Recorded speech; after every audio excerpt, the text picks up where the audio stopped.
আসসালামু আলাইকুম ওয়া রাহমাতুল্লাহ। মানুষের একটা খাসলাত আছে, বেকায়দা।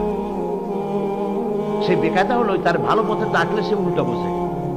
এই জন্য দুনিয়ার আকসার নবীদেরকে আল্লাহ পাক নবুয়ত পাওয়ার আগে ছাগলের রাখালগিরি করাইছেন। কেন? তার কারণ হলো যত প্রাণী আছে পৃথিবীতে ছাগলের মতো বেয়ারা ছাগল আর নাই। কিরকম?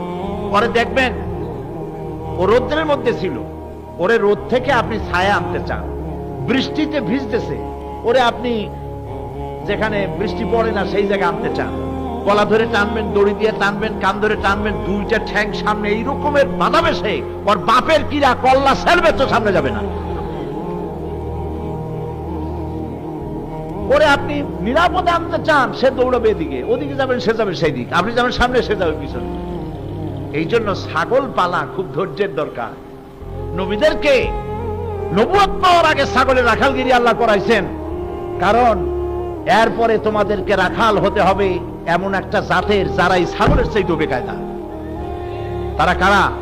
এই মানুষ। ছাগলরা আনতে চাইলে সে শুধু ঠ্যাং দিয়েই ফিরাইছে, কিন্তু মানুষকে আল্লাহর পথে ডাকতে গেলে তারা মারধর করেছে। নবী করিম সাল্লাল্লাহু আলাইহি সাল্লামের মতো এত বড় শ্রেষ্ঠ মানুষকে তারা পাথর মেরেছে, গালি দিয়েছে, মারধর করেছে। এই জন্য হযরত লোকমান বলছেন, ওয়াসবির আলা মা আসাবাক। যখন তোমার উপর বিপদ আসবে, এই সমস্ত কাজ করতে গেলে মানুষে গালি দেবে, আজে বাজে কথা বলবে, নানান রকমের গালিগালাজ করবে, ইট মারবে, পাথর মারবে, ইত্যাদি করবে। ওয়াসবির আলা মা আসাবাক, এই জন্য তুমি ধৈর্য ধারণ করো। ইন্না যালিকা মিন আজমিল উমুর। আর এই কাজটা হচ্ছে অত্যন্ত সাহসিকতার কাজ। এই কাজ কারা করতে পারে? যাদের সিনা শক্ত, মজবুত, যারা নাকি ডিভোটেড, কমিটেড আল্লাহর দ্বীনকে জমিনে প্রতিষ্ঠার জন্য, আল্লাহর হুকুমকে, নবীর ইতাআতকে প্রতিষ্ঠার জন্য যারা জীবন দিতে প্রস্তুত, এই সব কাজ তাদের জন্য।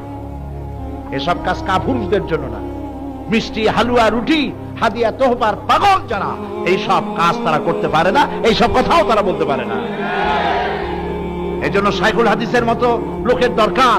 পুলিশ মারছে এই ধরনের মিথ্যা কথা বলে জেলখানায় পাঠাইছে, উনি জালিমের সাথে জেলের থেকে বেরোবার জন্য আপোষ করেন নাই, জেলের মধ্যেই ছিলেন। এরকম হইতে হবে সাহস।